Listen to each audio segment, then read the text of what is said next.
कहानी की शुरुआत में एक चर्च को दिखाया जाता है जिसके अंदर एक सिस्टर काफी डरी सहमी सी नजर आती है जो काफी डरते हुए अपना सामान पैक कर रही थी।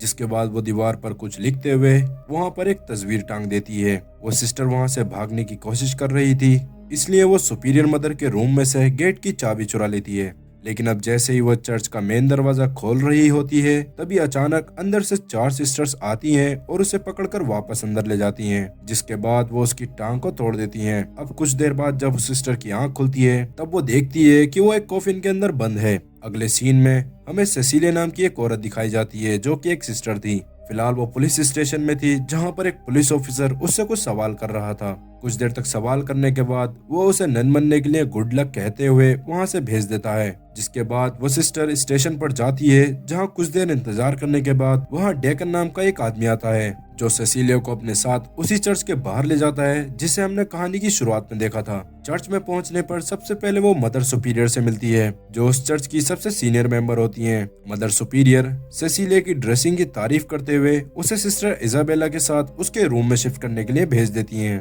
और जब सेसिलिया इजाबेला के साथ जा रही होती है तब इजाबेला उसे चर्च से जुड़ी सारी बातें बताने लगती है और साथ ही उससे कहती है कि उसे यहाँ नहीं आना चाहिए था। हालांकि सेसिलिया को उसकी कोई भी बात समझ नहीं आती कि वो उससे ऐसा क्यों कह रही है। उस जगह को देखने पर पता चलता है कि वो एक कॉन्वेंट है, यानी कि वो जगह जहाँ पर लड़कियाँ अपनी ऐशो आराम की जिंदगी छोड़कर एक सिस्टर बनने के लिए आती थीं और अपनी सारी उम्र वहाँ गुजार देती थीं। कुछ सिस्टर तो काफी ज्यादा बूढ़ी हो गई थी और सेसिलिया को उन बूढ़ी सिस्टर की हेल्प करना अच्छा लगता था और इसीलिए वो उस कॉन्वेंट में आई होती है। अपने रूम में पहुंचने के बाद सेसिलिया की मुलाकात सिस्टर ग्वेन से होती है जो कि उसके रूम के पास में ही सिगरेट फूंक रही थी। तब वो आपस में बातें करने लगती हैं। सेसिलिया उसे बताती है कि उसका यहाँ ट्रांसफर हुआ है। वो दोनों बातें कर ही रही थी तभी सेसिलिया को शपथ लेने के लिए बुला लिया जाता है। फादर सेल डेटेस्ची और फादर फ्रैंको सेसिलिया की ओथ को पूरा करवाते हैं। अपनी शपथ ग्रहण के दौरान सेसिलिया कसम खाती है कि अब से वो अपनी पूरी जिंदगी जीसस के नाम कर रही है और बाकी की लाइफ वो लोगों की सेवा करने में गुजारेगी। साथ ही सेसिलिया कहती है कि वो किसी भी आदमी के साथ किसी भी तरह का संबंध नहीं बनाएगी। शपथ पूरी होने के बाद सेसिलिया फादर टेरेस्ची से बातें करने लगती है। टेरेस्ची उससे कहता है कि उसे अपना अच्छे से ख्याल रखना होगा और फादर की बात सुनने पर सेसिलिया भी उसकी बात मान जाती है। साथ ही वो उसे अपने नन बनने की कहानी बताने लगती है। वो बताती है कि बचपन में वो एक बर्फ से जमी हुई झील में गिर गई थी। उस वक्त उसको तैरना भी नहीं आता था और वो डूबने लगी थी। कुछ देर बाद जब उसको बाहर निकाला तब उसकी सांसें रुक गई थीं और वहां मौजूद सभी लोगों ने उसे मृत घोषित कर दिया था। लेकिन कुछ देर बाद ही वो वापस से ठीक हो गई और उस दिन से उसे लगता है कि शायद जीसस ने उसे किसी दूसरे काम के लिए बचाया था और तब से ही उसका इन सब बातों पर यकीन और ज्यादा बढ़ गया। कुछ देर बाद जब वो बाथरूम में जाती है तब अचानक से वहां पर उसे किसी के रोने की आवाज आती है। उस रोने की आवाज को सुनकर वो हैरान हो जाती है, इसलिए वो उस आवाज का पीछा करते करते चर्च के अंदर पहुंच जाती है जहाँ वो देखती है कि एक सिस्टर जमीन पर लेटकर काफी जोर से रो रही थी और उस सिस्टर को रोता देख सेसिलिया उसे शांत करने की कोशिश करती है। लेकिन जैसे ही वो सिस्टर के चेहरे को देखती है तब वो काफी ज्यादा डर जाती है क्योंकि उसका चेहरा बहुत ही डरावना दिख रहा था। तभी अचानक पीछे से वहाँ सिस्टर फ्रांसेस्का आ जाती है और बाद में जब सेसिलिया वापस से दूसरी सिस्टर को देखती है तो वहाँ पर कोई नहीं था। जिसके बाद सिस्टर फ्रांसेस्का सेसिलिया को अपने साथ एक रूम में ले जाती है। उस रूम में जीसस की बॉडी के कुछ अवशेष थे और साथ ही वहाँ एक कील भी रखी हुई थी। फ्रांसेस्का उससे कहती है कि उसे अपनी बॉडी पर वैसे ही निशान बना लेने चाहिए जैसे जीसस की बॉडी पर चोटें लगने के बाद बन गए थे। इतनी बात सुनते ही सेसिलिया बेहोश हो जाती है और कुछ देर बाद जब उसकी आंखें खुलती हैं तब वो खुद को एक पिंजरे में कैद पाती है। साथ ही उस पर नजर रखने के लिए एक गार्ड भी बैठाया गया था। सेसिलिया उससे खुद को आजाद करने के लिए काफी रिक्वेस्ट करती है लेकिन वो गार्ड उसकी बिल्कुल भी नहीं सुनता।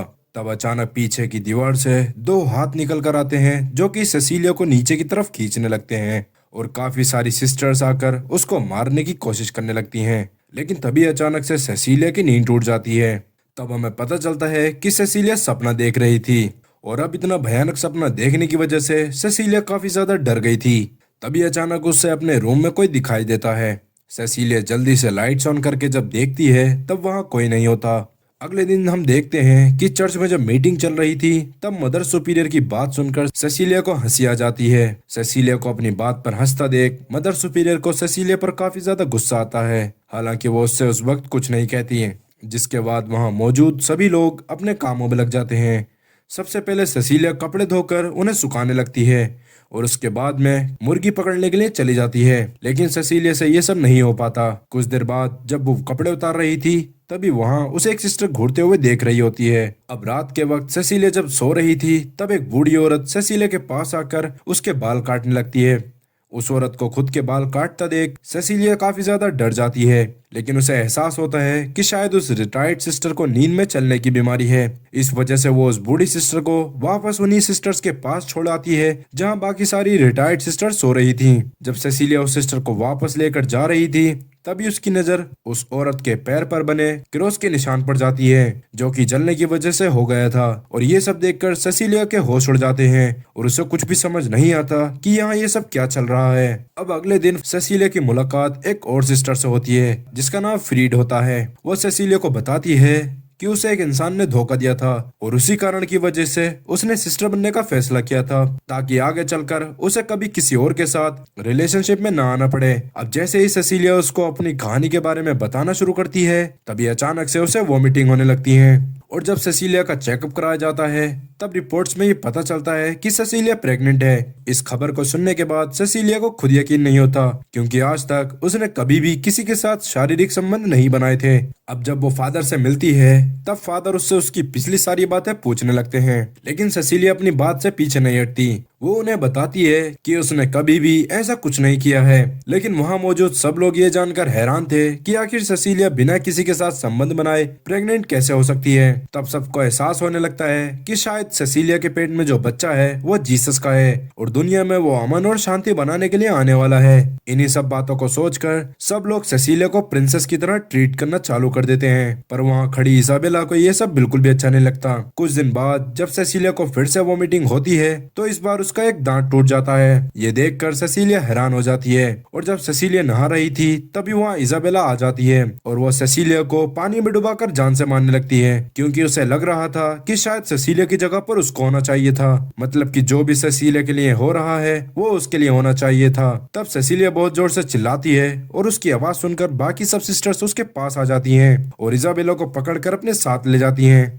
अब अगले दिन दोबारा से सेसिलिया का चेकअप कराने के लिए डॉक्टर गैलो को बुलाया जाता है। डॉक्टर बताता है कि फिलहाल तो सब नॉर्मल है, लेकिन सेसिलिया के साथ हुए आज के इंसिडेंट की वजह से वो काफी ज्यादा डर गई थी। इसलिए वो फादर टेडेस्ची से कहती है कि उसको हॉस्पिटल में शिफ्ट करवा दिया जाए, क्योंकि यहाँ पर उसे खतरा है। लेकिन टेडेस्ची उसको साफ मना कर देता है कि सेसिलिया का जितना ख्याल वो रख सकते हैं इतना कोई और नहीं। अब टेडेस्ची की बात सुनकर सेसिलिया चुप हो जाती है। अगले दिन वापस से जब वो अपने काम में लगी हुई थी तभी अचानक उसे किसी के चीखने की आवाज आती है, जिसे सुनने के बाद वो बाहर जाकर देखती है कि इसाबेला ने छत से कूदकर अपनी जान दे दी है और जिसकी वजह से उसका चेहरा पूरी तरीके से खराब हो गया था। उसके चेहरे की हालत इतनी ज्यादा खराब थी कि सेसिलिया उसे देखकर रोने लगती है। कुछ देर बाद जब इसाबेला की बॉडी को वहां से लेकर जाया जा रहा था तब हम सिस्टर ग्वेन को देखते हैं। सिस्टर ग्वेन उन सबको वहां से चले जाने के लिए समझा रही थी। वो उनसे कहती है कि अगर वो सब यहाँ से नहीं गए, जो आज इसाबेला के साथ हुआ है वही उन सब के साथ भी होगा।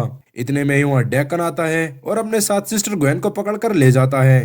कहानी आगे बढ़ती है। रात के वक्त वापस से हम सेसिलिया को देखते हैं। जब वो अपने रूम में आराम कर रही थी तभी उसके रूम में टंगी हुई फोटो नीचे गिर जाती है। ये वही फोटो थी जिसके पीछे कहानी की शुरुआत में उस सिस्टर ने भागने से पहले कुछ लिखा था। सेसिलिया उसे पढ़ने की कोशिश करती है, लेकिन कैथोलिक लैंग्वेज में लिखे होने की वजह से उसे कुछ भी समझ नहीं आता। तब वो उसे समझने के लिए डिक्शनरी में उसका मतलब खोजने लगती है। उसे पता चलता है कि एक शैतान की वजह से उसके साथ ये सब हो रहा है, लेकिन इतना सब कुछ देखने और पढ़ने के बाद भी उसे कुछ समझ नहीं आता। इसलिए वो वापस से चर्च में जाती है और वहां रखे अपने सारे डॉक्यूमेंट्स को एक एक करके चेक करने लगती है। तब वो देखती है कि उन डॉक्यूमेंट्स में उसके बारे में छोटी सी छोटी जानकारी लिखी हुई थी। और अब ये सब देखने के बाद सेसिलिया पूरी तरह से हैरान रह जाती है, क्योंकि आज तक कभी भी उसने किसी को अपने बारे में इतना कुछ नहीं बताया था जो उन डॉक्यूमेंट्स में लिखा हुआ था। और इन सब चीजों से ये साफ जाहिर हो रहा था कि पूरी तैयारी के साथ सेसिलिया को वहां पर बुलाया गया है। पर अब सेसिलिया कुछ सोच पाती कि इतने में ही उसे फिर से किसी के चीखने की आवाज आती है। सेसिलिया भागते हुए उस आवाज का पीछा करने लगती है और वो एक रूम के पास पहुंचती है। वो देखती है कि सिस्टर ग्वेन की जीप को काटा जा रहा था, क्योंकि सुबह के वक्त वो सबको वहां से जाने के लिए भड़का रही थी। सेसिलिया जब वहां आई थी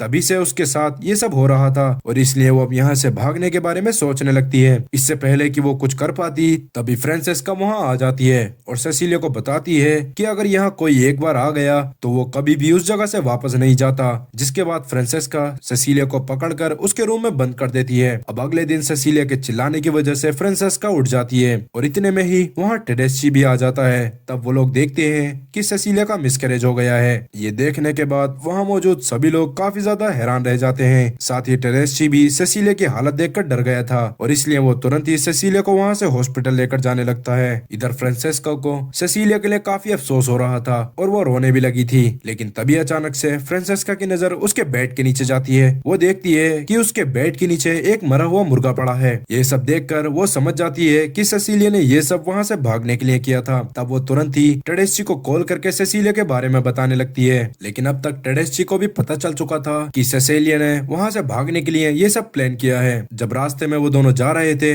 तब टेडेस्ची कार रोककर सेसिलिया से भागने के लिए कहता है। टेडेस्ची को ऐसा बोलता देख सेसिलिया को लगता है कि शायद टेडेस्ची बाकी सब जैसा नहीं है और वो एक अच्छा इंसान है, लेकिन जैसे ही सेसिलिया वहाँ से भागने की कोशिश करती है तभी टेडेस्ची और डेकन उसे वापस से पकड़कर चर्च में ले आते हैं। चर्च में वापस आने के बाद टेडेस्ची सेसिलिया को वही कील दिखाता है जो फ्रांसेस्का ने उसे पहले दिखाई थी। वो उसे बताता है कि ये उन्हीं में से एक कील है जिसका इस्तेमाल जीसस को सूली पर चढ़ाने में किया गया था, इसलिए उसमें जीसस का डीएनए है। तब हम उसकी बातों से जान पाते हैं कि टेडेस्ची फादर बनने से पहले एक बायोलॉजिस्ट हुआ करता था और जब से उसे वो कील मिली थी तभी से टेडेस्ची कई सारी सिस्टर्स को उस कील के डीएनए से प्रेग्नेंट कर चुका था, लेकिन अभी तक उसे किसी भी केस में कामयाबी नहीं मिली क्योंकि उन सब का कुछ ही समय बाद मिसकैरेज हो जाता था। और अब 20 साल में पहली बार ऐसा हुआ था कि टेडेस्ची सेसिलिया के बेबी को अच्छे से पाल रहा था। टेडेस्ची से खुद के और उसके बारे में इतना सब कुछ जानने के बाद सेसिलिया अब और भी ज्यादा परेशान हो जाती है, जिसके बाद फादर टेडेस्ची सेसिलिया को एक रूम में ले जाता है जहाँ पर उसने वो सारे प्रीमैच्योर बेबीज रखे थे जो उसने पहले सिस्टर्स को डीएनए करके पैदा किए थे,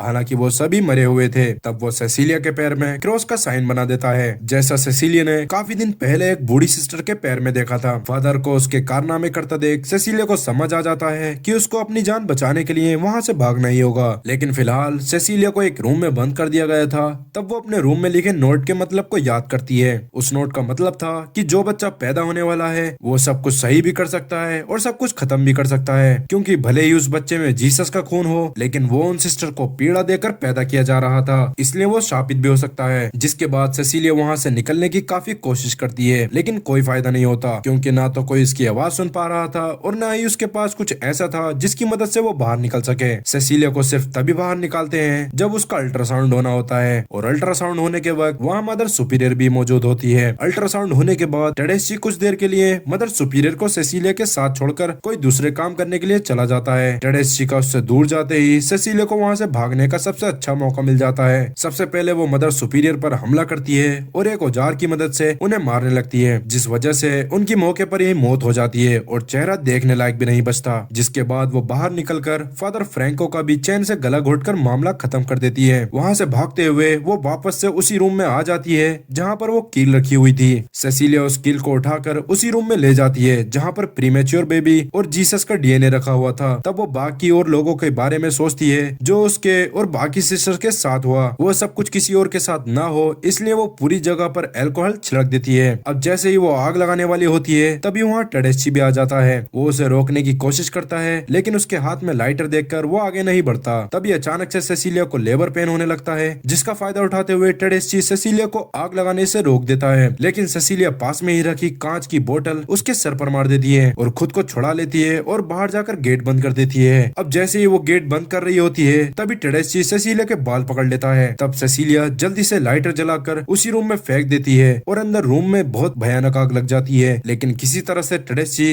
वहाँ से जिंदा बच जाता है और वापस से उसका पीछा करने लगता है। इस बार टेडेस्ची काफी ज्यादा गुस्से में था क्योंकि सेसिलिया ने उसके सारे डीएनए को बर्बाद कर दिया था, लेकिन अभी भी सेसिलिया के पेट में जीसस का लास्ट डीएनए था। सेसिलिया भी वहाँ से भागते हुए एक टनल में पहुंच जाती है जो कि चर्च के अंदर ही बनी हुई थी। फिलहाल के लिए सेसिलिया उसके अंदर ही छुप जाती है। इधर टेडेस्ची जोर जोर से चिल्लाते हुए सेसिलिया को आवाज दे रहा था, लेकिन सेसिलिया उसका कोई जवाब नहीं देती। तभी अचानक से उसकी नजर पास में ही पड़ी एक सिस्टर की डेड बॉडी पर जाती है, जिसे देखकर वो काफी ज्यादा डर जाती है। तब वो किसी तरह वहाँ से बाहर निकलने का रास्ता ढूंढने लगती है और कुछ देर तक ढूंढने के बाद उसे ऊपर जाने का एक रास्ता मिल जाता है जिसके जरिए वो वहाँ से बाहर जा सकती थी, लेकिन तभी वहाँ टेडेस्ची आकर वापस से सेसिलिया को पकड़ लेता है। जिसके बाद वो सेसिलिया के पेट को काटने की कोशिश करता है ताकि बच्चे को वक्त से पहले ही बाहर निकाल ले। हालांकि सेसिलिया को लेबर पेन चालू हो गए थे, लेकिन इस बार सेसिलिया उससे निपटने का कोई भी मौका नहीं छोड़ती और वो उसी नेल को टेडेस्ची की गर्दन में मार देती है, जिस पर जीसस का डीएनए था। और मौके पर ही टेडेस्ची की मौत हो जाती है। और कुछ देर बाद जब सेसिलिया बाहर आती है तो उसके पेट में भी काफी ज्यादा दर्द होने लगता है और उसी दौरान उस बच्चे को वो जन्म दे देती है। हालांकि उस बच्चे को हमें दिखाया नहीं जाता, लेकिन उसकी आवाज सुनकर हमें ये पता चल सकता था कि वो एक शैतान का बच्चा है। बच्चे को देखकर सेसिलिया नहीं चाहती थी कि वो एक शैतान के बच्चे को पाले, इसलिए वो किसी तरह पास में ही पड़ा पत्थर उठाकर उस बच्चे को सिर पर मार देती है, जिससे मौके पर ही उस बच्चे की भी मौत हो जाती है। और इसी के साथ ये कहानी यहीं पर खत्म होती है। अगर ये मूवी थोड़ी भी पसंद आई हो तो कमेंट करके जरूर बताइए और वीडियो को लाइक करें। अगर आप चैनल पर नए हैं तो चैनल को सब्सक्राइब करें और मिलते हैं अगली वीडियो में। तब तक के लिए गुड बाय।